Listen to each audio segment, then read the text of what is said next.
اعوذ باللہ من الشیطان الرجیم بسم اللہ الرحمن الرحیم۔ Audio number 7۔ آج ہم دیکھیں گے انشاءاللہ تعالی قرآن کی تفسیر کے اصول کیا ہیں، قرآن ہم سے تقاضا کیا کرتا ہے، قرآن کن مضامین کو ڈسکس کرتا ہے اور قرآن کی آیات کتنی طرح کی ہیں۔ قرآن اپنی وضع میں، اپنے اسلوب میں، اپنے انداز بیان میں، اپنے طریق خطاب میں، اپنی دلیلوں میں، اپنی ہر بات میں ہماری کسی بھی بنائی ہوئی شرح اور تفسیر کا پابند نہیں ہے۔ وہ اپنی ہر بات میں اپنا ایک بے مثال فطری طریقہ رکھتا ہے۔ قرآن جب نازل ہوا تو اس کے ڈائریکٹ مخاطبین جو تھے ان کے دماغ تمدن کے بناوٹی سانچوں میں ڈھلے نہیں تھے، فطرت کی سیدھی سادی حالت پر تھے۔ نتیجہ یہ نکلا کہ قرآن اپنی شکل اور معنی میں جیسا نازل ہوا تھا ٹھیک ٹھاک ویسا ہی ان کے دلوں میں اتر گیا، اور انہیں قرآن کے فہم میں، قرآن کے سمجھنے میں کسی طرح کی کوئی دشواری محسوس نہیں ہوئی۔ صحابہ کرام رضی اللہ عنہم پہلی مرتبہ قرآن کی کوئی آیت یا سورت سنتے تھے تو سنتے ہی اس کی حقیقت پا لیتے تھے۔ عربی زبان کا بھی بڑا پاکیزہ ذوق رکھتے تھے۔ کبھی کچھ الجھاؤ محسوس ہوتا تھا تو چونکہ نبی اکرم صلی اللہ علیہ وسلم ان میں موجود تھے، ڈائریکٹ آپ سے پوچھ لیتے تھے۔ اسی لیے ہم دیکھتے ہیں نا کہ عہد رسالت میں اور صحابہ کرام رضی اللہ عنہم کے زمانے میں علوم القرآن پر کوئی کتاب نہیں ملتی، لیکن دھیمے دھیمے جب روم اور ایران کے تمدن کی ہوائیں چلنے لگیں، لوگوں پر ان کی سویلائزیشن کے ملمے چڑھنے لگے، مختلف علوم و فنون کا دور شروع ہوا، نتیجہ یہ نکلا کہ جیسے جیسے وضعیت کا ذوق بڑھتا گیا، قرآن کے فطری اسلوبوں سے طبیعتیں ناشنا ہوتی گئیں، پھر رفتہ رفتہ یہ وقت بھی آ گیا کہ قرآن سمجھنے سمجھانے کے لیے اسے وضعی طریقوں کے سانچوں میں ڈھالا جانے لگا، اس کے اصول بنائے گئے، قرآن کی زبان کی نسبت بحثوں کا انبار لگا دیا گیا، کیونکہ فطریت کو سمجھنے کی ہمیں استعداد باقی نہ رہی۔ اس طرح پھر قرآن کی تفاسیر میں اختلاف کا دور شروع ہوا۔ قرآن کی وضاحت تو وہی کر سکتا ہے جس پر یہ نازل ہوا، اسی لیے صحابہ کرام رضی اللہ عنہم کبھی بھی اپنی طرف سے قرآن کی تشریح نہیں کرتے تھے، بلکہ جس طریقے پر نبی اکرم صلی اللہ علیہ وسلم نے ان کو بتایا ہوتا تھا اسی طریقے کو وہ اختیار کرتے تھے۔ نبی اکرم صلی اللہ علیہ وسلم تو صحابہ کے درمیان موجود تھے۔ نبی اکرم صلی اللہ علیہ وسلم نے اپنے اصحاب کو جس طرح قرآن کے لفظ بتائے اسی طرح قرآن کے معنی بھی بتائے۔ صحابہ میں کچھ لوگ ایسے بھی تھے جنہوں نے پوری تفسیر صحابہ سے حاصل کی تھی، اسی طرح بہت سے تابعین نے بھی تفسیر بہت سے صحابہ سے حاصل کی، پھر زمانہ گزرنے سے تابعین نے تابعین سے اور پھر تبع تابعین نے تابعین سے، اور یہ سلسلہ الحمدللہ چل رہا ہے۔ اسی لیے ہمیں تفسیر قرآن میں صحابہ کا اختلاف بہت ہی کم ملتا ہے۔ تابعین میں اگرچہ کہ صحابہ سے زیادہ اختلاف ہے، لیکن بعد والوں کے مقابلے میں پھر بھی کم ہے۔ ہم ہر بہتر زمانے میں اتفاق اور ہم آہنگی اور علم و بیان میں زیادہ ہی اچھا پائیں گے ان کو، کیونکہ گزرا ہوا زمانہ آنے والے زمانوں سے بہتر ہے۔ قرآن اپنے عقائد اور نظریات میں کسی چیز کا محتاج نہیں ہے، کسی حدیث کا بھی محتاج نہیں ہے۔ قرآن میں جو آیات آئی ہیں وہ مینون عقیدے کے طور پر ہمیں قبول کرنی ہیں۔ تفسیر کا مطلب ہوتا ہے کھولنا، بے حجاب کرنا، ظاہر کرنا۔ قرآن کی تفسیر یعنی قرآن کے معنی کو واضح کرنا، قرآنی آیات کے نزول، اسباب نزول سب کو واضح کرنا، ناسخ و منسوخ کو واضح کرنا، محکم اور متشابہ اس کو واضح کرنا، حلال اور حرام کو واضح کرنا۔ دین اسلام کے دو بنیادی سورسز ہیں، قرآن اور سنت۔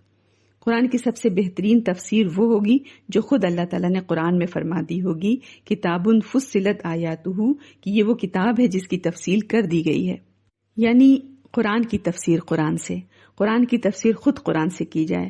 قرآن میں کچھ مضمون کا ایک جگہ کنسائز میں بریفلی بیان ہوا ہے، مختصراً بیان ہوئے ہیں کچھ واقعات یا آیات جو ہیں، دوسری جگہ ہمیں وہ مفصل تفصیل کے ساتھ ملیں گی۔ جیسا ابھی ہم نے سنا کہ صحابہ کرام خالص عرب تھے، عربی زبان کا بڑا پاکیزہ ذوق رکھتے تھے، قرآن کا جب کوئی حصہ نازل ہوتا وہ بخوبی اسے سمجھتے تھے، جب کوئی دشواری آتی تھی سمجھنے میں تو ڈائریکٹ نبی اکرم صلی اللہ علیہ وسلم موجود تھے، ان سے پوچھ لیتے تھے۔ جیسے وَلَمْ يَلْبَسُوا إِيمَانَهُمْ بِظُلْمٍ، یعنی انہوں نے اپنے ایمان کو ظلم سے ملوث نہیں کیا، نازل ہوئی تو صحابہ کرام رضی اللہ عنہم نے فرمایا ایسا کون شخص ہے جس نے اپنی جان پر ظلم نہیں کیا؟ تو نبی اکرم صلی اللہ علیہ وسلم نے فرمایا ظلم سے مراد شرک ہے، اس لیے کہ قرآن میں شرک کو ظلم کہا گیا ہے، ان الشرک لظلم عظیم، یعنی قرآن کی تفسیر قرآن سے کی۔ تو قرآن کی تفسیر کا موزوں ترین طریقہ یہی ہے کہ امکانی حد تک قرآن کی تفسیر خود قرآن سے کی جائے۔ اگر ایسا ممکن نہ ہو سکے تب سنت کی طرف رجوع کرنا ہوگا جو قرآن کی شرح و تفسیر کرتی ہوگی۔ جیسا کہ نبی اکرم صلی اللہ علیہ وسلم نے فرمایا، بے شک مجھے قرآن دیا گیا اور اس کے ساتھ ساتھ اس کا مثل بھی، اور یہ مثل سے مراد سنت ہے۔ سنت بھی نازل ہوتی تھی، البتہ قرآن کی طرح اس کی تلاوت نہیں رکھی گئی۔ اللہ تعالیٰ نے نبی اکرم صلی اللہ علیہ وسلم کو ہمارا معلم بنا کر بھیجا ہے۔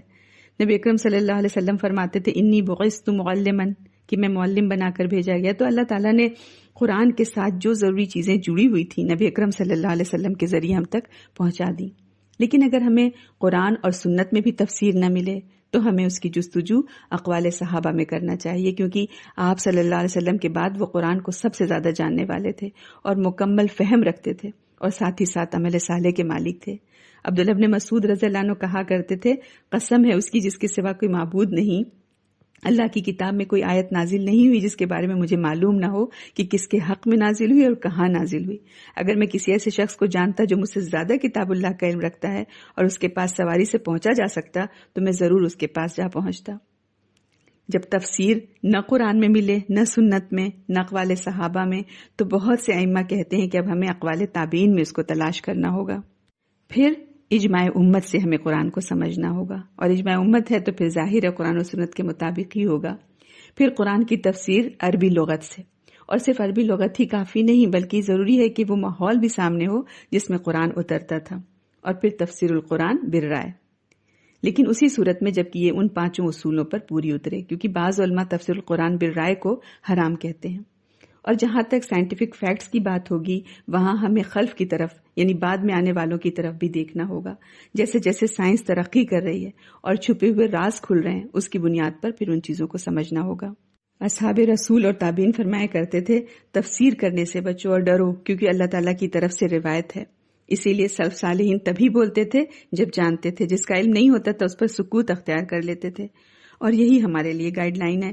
لیکن جس طرح بے علمی کی حالت میں خاموش رہنا واجب ہے، اسی طرح علم ہونے کی صورت میں جواب دینا بھی واجب ہے۔ جیسے سورۃ آل عمران میں ہے نا کہ لوگوں کے لیے ضروری ہے ظاہر کریں قرآن کو اور اسے چھپائیں نہیں۔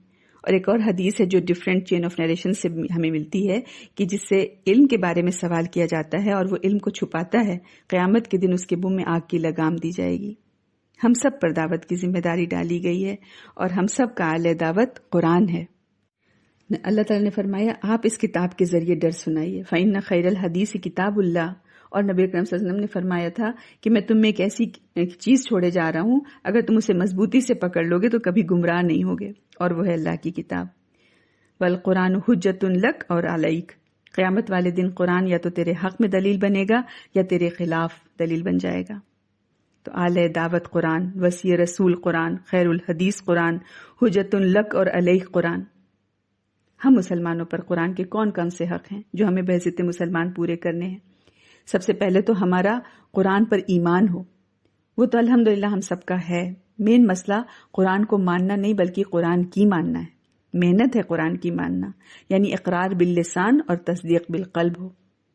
قرآن کو سمجھنا، اس میں غور و فکر کرنا، تدبر کرنا، اس کی تلاوت کرنا، اس پر عمل کرنا اور اس کی تبلیغ کرنا، یہ ہے قرآن کا ہم سے تقاضا۔